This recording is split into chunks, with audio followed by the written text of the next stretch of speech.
Ne do t'i rikthehemi në këto momente çështjes së dy shtetasve kosovar të dënuar në Shqipëri me vendim të formës së prerë për trafik të armëve dhe faktit që ata nuk janë duke u transferuar në një burg të Kosovës. Me mua në studio është bashkuar avokati Redon Meksi. Faleminderit që je këtu, Redon. Dy të rinjt janë dënuar me nga 6 vite 8 muaj burg, sikur se thash për trafik armësh. Kur është dhënë dënimi dhe kur është bërë kërkesa që ata të transferohen? Dënimi është dhënë në 6 mars. Kërkesa është bërë direkte nga pazën. Sa ka marrë formë të prerë vendimin, më falë, më mirë në 6 mars do të ketë marrë formë të prerë. Sa ka marrë formë të prerë, se kërkon marrëveshja kërkon që të ketë marrë formë të prerë dënimi, është kërkuar transferimi të dënimit në Kosovë. Është një marrëveshje që ne kemi bërë me Shtetin e Kosovës, që në 2013 mos gabojmë. Pra e kemi në një marrëveshje për transferimin e të dënuarve, qoftë nga Kosova në Shqipëri apo ana Silltas. Dhe në marrëveshje, po ta lexosh me kujdes, shpreh dhe që do thonë si detyrë shtetit që të kërkojë, jo më vetëm individi, por shteti duhet të ndërhyjë për të kërkuar të transferim.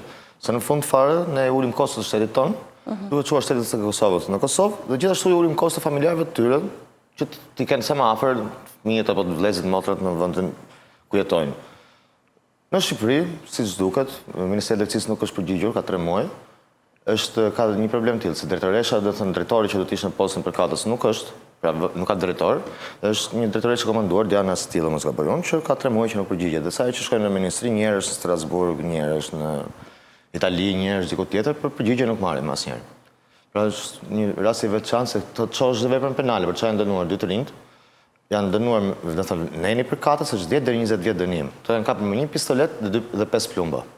Në momentin kur ka një sasi kaq vogël armësh, ndryshon dënimi, Redon? Po të ishte vetëm një pistolet, pa municionet, pa plumbat, do ishte dënimi 5 deri 10 vjet. Por duke qenë se këto kanë kaluar dhe kufirin. Kuptoj. Ato e quajnë trafik ndërkombëtar armësh. Po të shohësh çështjen se çështja është, do të thonë ato dallojnë qartë që ishin dy të rinj që nuk dinin fare as një lloj forme se si të bënin trafik armësh të tjerë, do të thonë nga thjesht nga mosha ishin 18 vjeç e 2 muaj njëri kur është kapur dhe 19 pa pak muaj tjetri. Pastaj kanë kaluar edhe moshën 18 vjeçare. Çonin mesazhet me telefon, me foton e fytyrës vet. Pra ishin thjesht nga rizeli që merrem me punë trafiku. Në fakt, edhe gjykata, të them drejtën, u tregua disi drejt sepse dha 8 vjet nga 10 vjeç. Pra uli nën minimalen dënimin, që para ndodh në Shqipëri që gjyqtarët tonë t'japin dënimin nën minimalen. Por ja dha. Po të jepte edhe 7 vjet, fakt edhe ishin liruar mbas me shërbim prove, por nuk ndodhi. Transferimi në Kosovë nuk po bëhet tani nga ministria, që është dhe në të mirën e Shqipërisë dhe të mirën e të rinjve. Nuk e di pse, këtë di Ministria e Drejtësisë apo ministri që sapo Antoni Usimaj që na flet për reformat e drejtësisë etj, por drejtësia këtu është më keq se kur. Dhe jo vetëm drejtësia si gjyqësor, por edhe Ministria e Drejtësisë është më keq se kur. Pse? Pse ke këtë gjykim? Kam një rast tjetër, për shembull, të jap. Është një shtetas Bangladeshës. Kërkohet nga Bangladeshi për ekstradim. Shtetas i Bangladeshës me shumë gjasa, me 99% shanseve do dënohet me vdekje në Bangladeshës po shkojë. Është ish inspektor policie i lartë, kushuri me kryeministrin e redzuar me kryengritje. Po ne e kemi paraqitur si rast. Po, ai rasti. Tani dha vendim shkalla e parë që të ekstradohet. Pse? Se Bangladeshi sjell një email pa emër, pa mbiemër, pra thjesht institucioni i Bangladeshës i thotë mos keni merak se ne këtu nuk e dënojmë me vdekje. Dhe kjo ishte mjaftueshëm për gjykatën tonë si garanci. Ministria e Drejtësisë ka drejtë të riqet nga kërkesa për ekstradim në çdo moment. Ja kemi kërkuar Ursi Manjës drejt për drejt me letër drejt ministrisë, ne kanë kthyer një përgjigje që s'ka gjë, çom një gjykimi se do shkojë. Ja kemi lënë gjykatës në dorë. Është apeluar si vendim? Sa të dali formës prerë, po do apelohet. Por është shumë e frikshme, sepse ne çuam një sër dokumentash, përveç sa i ka 5 muaj ka lëvizur në gjithë BE-n, urdhri i arrestit ka qenë funksional ndërkombëtar, dhe asnjë shtet as IPS nuk e ka ndaluar dhe dolëm neve shqiptarët, që s'kemi asnjë lloj marrëveshje me Bangladeshin, që s'kemi asnjë lloj marrëdhënie me Bangladeshin, dolëm të zbatojmë zakonet e mira ndërkombëtare dhe të çojmë për zakonet e mira. Pra kjo është një absurditet, nuk di se si bëhet. Ai vjen nga Portugalia në Shqipëri, kalon në aeroportin e Portugalisë, nuk e arreston njëri, vjen në Rinas, arrestojmë neve. Tani më e bukur është akoma që ne kthemi ministrisë të rendit, Ministrisë Brendshme në rastin konkret se zëvendës ministri Brendshme merret me emigracionin, që të na japin mundësinë që të çojmë personin dhe Ministrisë Drejtësisë për transferimin, për dërgimin për të për kërkuar azilin. Nuk na e lejnë këtë mundësi. Sepse institucioni për çmimet me azilit thotë që do të vijë emigracioni, do të vijë vetë fizikisht personi këtu. Ne themi që është në burg, nuk vjen dot. Burgu s'na jep leje për ta dërguar, Ministria s'na përgjigjet dhe nuk kërkon dot azil. Atëherë si funksionon kur ka përplasje të tilla, po themi kompetencash ndërmjet institucioneve si juristi? Nuk ka përplasje. Është thjesht vullneti i tyre që s'do të zbatojnë. Interpretojnë si të kenë qef.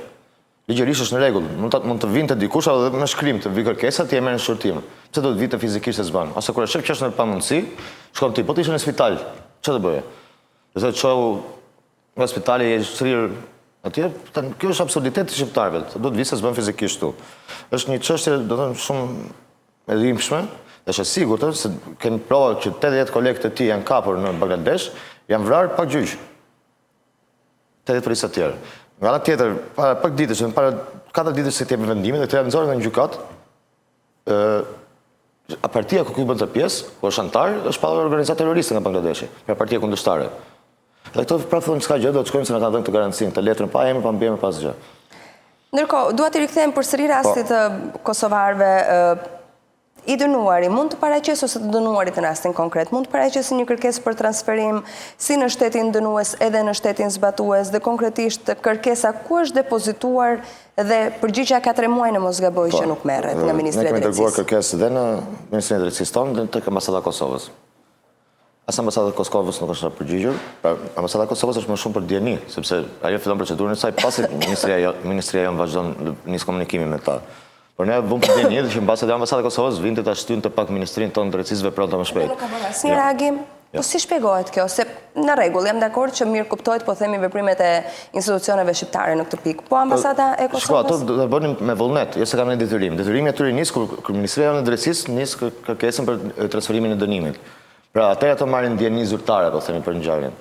Por ne, duke i vënë dieni, menduam që dikush nga ambasada do të interesohej që të bëjë sa më shpejt ky transferim. Në fakt nuk po ndodh asgjë. Rastet të ngjashme Redon, po në lidhje me Kosovën, ke pasur të bësh ose ke dëgjuar, si janë trajtuar më herët nëse ka precedente më parshëm? Nuk e di me Kosovën, di me shtetet e huaja që ne kemi planuar çdo transferim dënimi nga shtetet e huaja në Shqipëri. Edhe pa patur marrëveshje me shtetet apo? Kemi pasur, nuk bëhet marrëveshje me pasur një marrëveshje nuk bëhet. Po kemi marrë, për shembull, shqiptar nga Anglia i kemi sjellur këtu. Kemi një marrëveshje reciproke me Anglinë, që ne dërgojmë anglezët në Angli, që s'ka. E kuptoj. Dhe shqiptarët e Anglisë në Shqipëri, ka ndodhur. Për rasti Kosovës, fakt është, jemi një shtet, një kombësi më fund fare. Çfarë diferencë i bërë shtetit tonë se shkon atje, dhe pse mos veproj kur janë 2 të rinj, kalamaj. Nuk e di, është e çuditshme shumë. Në mos gaboj, ka një klauzol tek marrëveshja ndërmjet Shqipërisë dhe Kosovës që kjo gjë mund bëhet kur i kanë mbetur dhe 6 muaj nga dënimi të dënuarit. Si funksionon realisht dhe sa parasysh merren klauzolat që vetë ligji ose aktet në ligjore? Nuk bëhet kur kanë mbetur 6 muaj. Nuk bëhet. Mund të bëhet para, jo kur kanë mbetur 6 muaj, kur kanë mbetur më shumë. Dhe prap nuk ka asnjë reagim. Po nga ana tjetër, vetë të rinjt, si janë shprehur, çfarë thonë? Janë të shqetësuar. Se këtu duhet të qëndrojnë dhe sa i bie 3 vjetet sa në burg, me që flasëm. Në ndërkohë që është edhe kosto për familjarët të cilët duhet vinë të vizitojnë dhe ti... Janë shqetësuar, nuk kanë nësë njerit njërë, janë në 2 burgjet të ndryshme. Ai, nuk janë të dy në të njëjtin vend. Njëri është në Orozhin, tjetër është në Fushkruj. Po. Pra nuk janë as bashkë, po themi, janë 2 të kalamaj, në 2 burgjet të ndryshme, që nuk kanë asnjë lloj aksesi, asnjë lloj gjëje.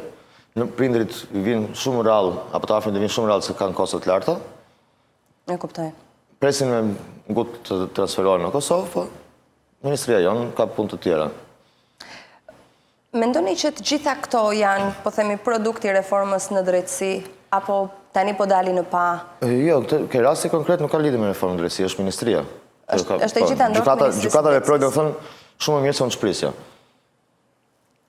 Realisht. Sepse e the që dha vendimin minimal. Dhe ishte trup me 3 gjyqtarë, që është akoma me vështirë të ndodhi kjo. Pra rënë dakord 3 gjyqtarët që ta bënë të gjë. Kurse Ministria nuk reagon hiç. Është çuditshme shumë.